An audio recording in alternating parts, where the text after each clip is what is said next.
Which of the following statements is or are correct regarding the Indian National Space Promotion and Authorization Center? In Space అనే ఆర్గనైజేషన్కి సంబంధించి కింది ఇచ్చినటువంటి ఏ statements correct అనేసి అడుగుతున్నాడు. Let's see. In Space is to work as a single window nodal agency for usage of ISRO facilities by non-governmental private agencies. It is to oversee the space activities of non-governmental private agencies, including the building of launch vehicles and satellites. ఏంటంటే భారతదేశంలో private organisations ISRO యొక్క lab ఫెసిలిటీస్ని వాడుకోవాలంటే దాన్ని regulate చేసేది ఎవరంటే ఈ India space అనే ఒక organisation అంట. అదే కాకుండా భారతదేశంలో లాంచ్ వెహికల్ని యూజ్ చేయాలన్నా, లాంచ్ ప్యాడ్ని యూజ్ చేయాలన్నా ప్రైవేట్ కంపెనీ వాళ్ళు ఈ ఇండియా స్పేస్ పర్మిషన్ కావాలంట. ఈ రెండు స్టేట్మెంట్స్లో ఏది కరెక్ట్ అంటే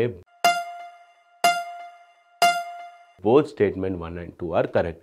ప్రధానమంత్రి నరేంద్ర మోడీ గారి ఆధ్వర్యంలో స్పేస్ సెక్టార్లో రిఫార్మ్స్ జరిగాయి.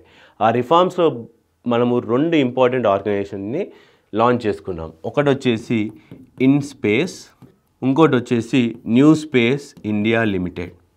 ఈ 2 ఆర్గనైజేషన్స్కి చాలా ఇంపార్టెంట్ రోల్ ఉందండి.